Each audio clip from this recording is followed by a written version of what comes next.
Well, if you're wondering what it takes to repair rusted out door panels in an old truck in your driveway with little or no painting experience, then this video is for you. Well, here's the story. I've owned this truck for 22 years and it's still going strong, but rust holes in the sides of both doors are letting water and dirt get inside the door, accelerating internal corrosion of electronics and working parts. Eventually I'm going to need another inspection, and it would clearly fail, so it's better to fix it now before corrosion of internal parts makes the task more difficult. On the right door, there was also long-standing damage to the door lock made by a thief years ago. I decided to fix that at the same time. Well, right from the outset, I'll tell you that I made some glaring errors in this repair, errors that I wouldn't make again if I had to do the same thing again. They're the kind of errors that a professional would never make, and you'll never see these kind of mistakes on a professional video. And in fact, I held back on the clips for over a year just because I didn't want to advertise my mistakes. But as I think about this, the videos that I look on YouTube, look for instruction, are the ones where things go wrong. And that's where you really do the learning. And in fact, this kind of video where you're dealing with an amateur who's doing this for the first time, I'm going to encounter the same kind of problems that you as an amateur who's trying to do this for the first time will encounter. And so ironically, you might actually get somewhat better education by looking at how things go wrong rather than how a professional might do things in a much more controlled situation. Well, historically, I've never been afraid to try new things, but paint is another realm. I find it terrifying.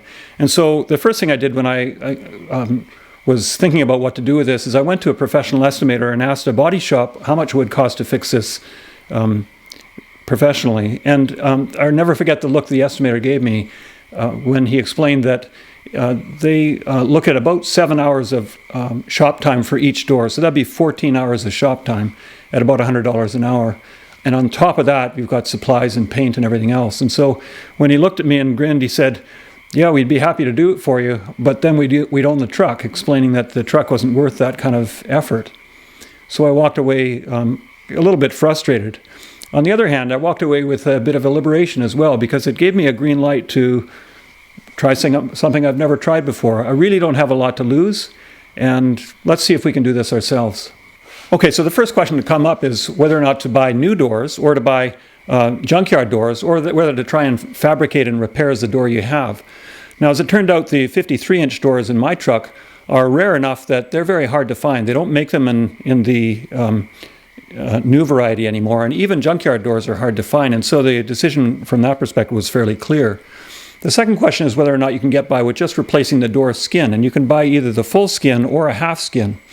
And again, I had trouble matching it up. And so at the end of the day, I decided to simply fabricate my own doors out of a 4x8 sheet of 20 gauge satin coat steel. The first job is to remove the inner door panel and the important vapor barrier. You'll need to save that so you can use it later or make another one. There's a special kind of non-hardening strip caulk you can use to stick the vapor barrier on. After that, I'd wind the window down to a position where you can easily reach the two nuts that clamp the window to the regulator. The ideal position is usually an inch or two above full open, since you also want to be able to grab the window from above and put it up with your hand.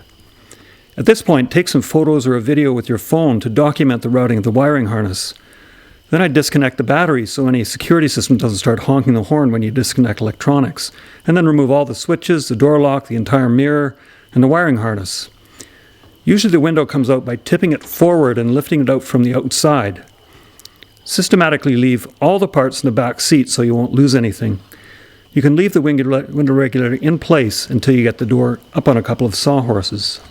Once removed, you'll want to quickly reassemble the door lock mechanism on the bench so you can remember how it goes together later. Some hinges have adjustable mounting plates, and if so, you'll save some time by tracing the perimeter with a pencil before disassembly. The window regulator is held in place by 4 bolts, and you'll want to carefully study how it comes out to save a little time when you put it back together again. The trim and decals are held in place with glue, easily removed with patience and a putty knife. Here I made my first critical error. Because of the damage around the door handle, on the right side I decided to strip the entire external side down to bare metal. Instead, I should have only lightly sanded the whole door, then stripped only those areas requiring bodywork down to bare metal.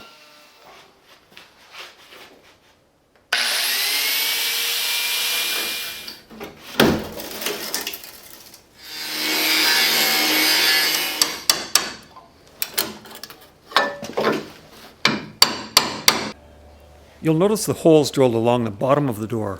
Most of these holes are there to allow natural moisture that collects inside the door a way to get out.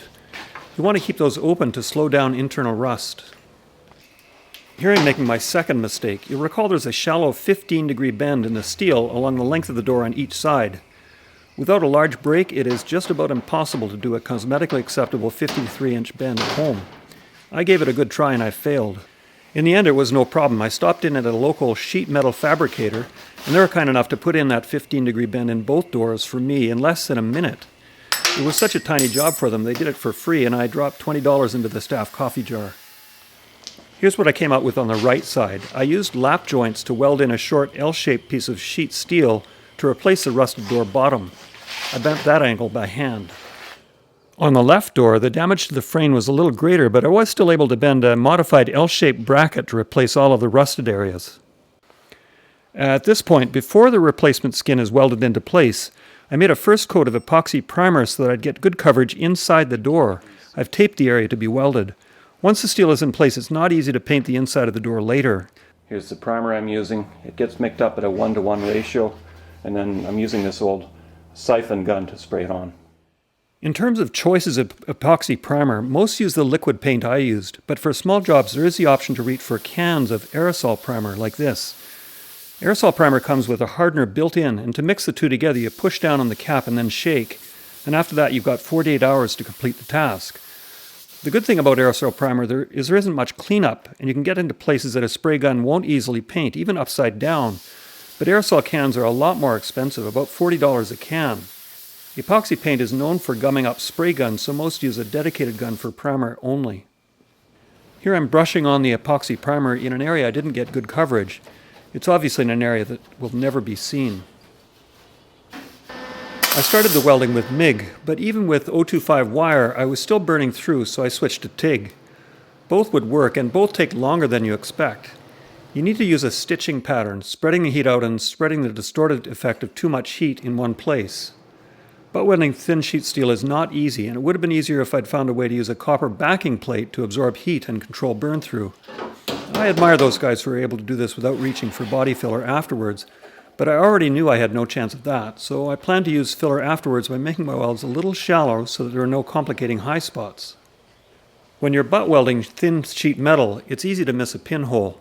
Here I'm using a light from behind to identify pinholes that require extra effort. Copying the OEM method, I used welds and glue to hold the sheet against the frame. The glue offers a more watertight connection and hopefully a reduced chance of noise years later.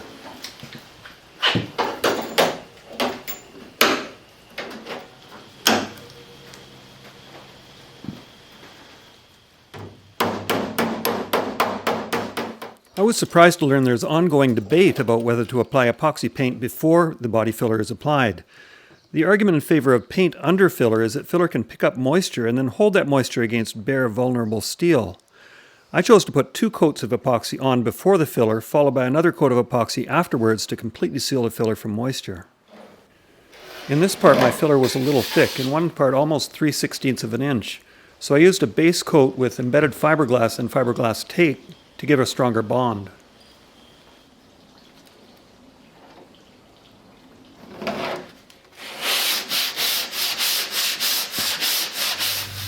As much as we all like to use vision to find subtle problems, guys who do this every day rely more on feel, since the matte finish of primer and body filler tends to conceal defects that would show up later with a final reflective gloss coat. Here I'm using a final coat of body filler glaze, which gives an expensive but much smoother final coat compared to regular Bondo.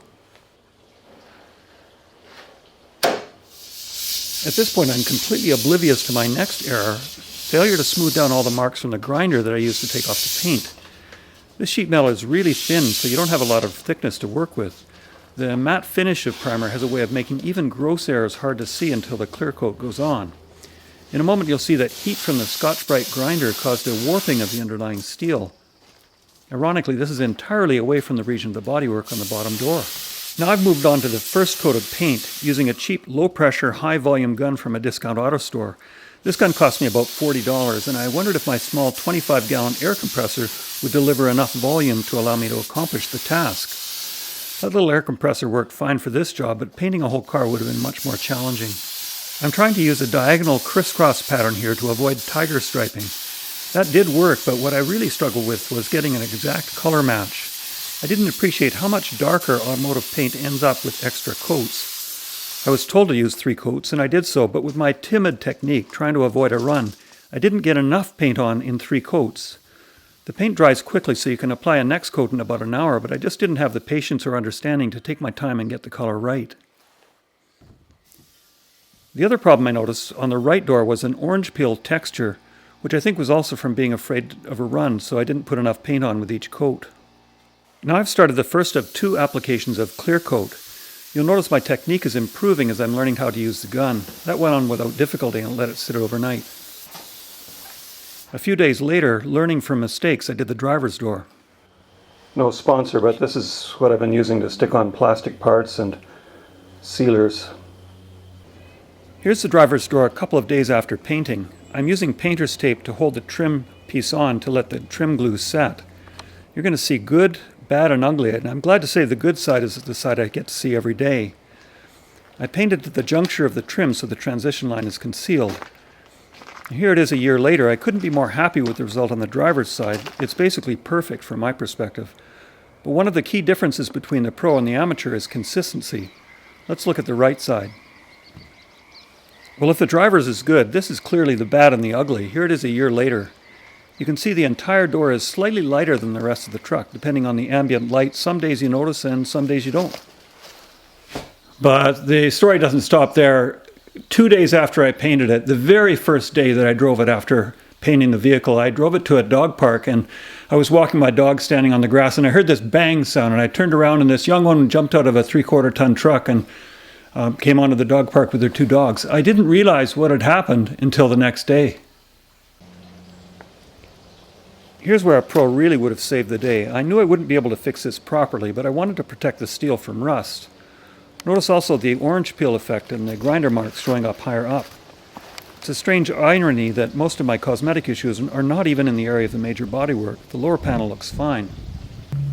So with no realistic hope of getting this perfect, I used a children's paintbrush and put on layers of epoxy and then paint and clear coat. Notice how much darker it came out. I put more paint on than that with that little brush than I should have. At this point I should have just left it alone. But then I made the compounding mistake to try and buff out the transition with just a few swipes of 1600 grit sandpaper. Oh my gosh, I made it worse.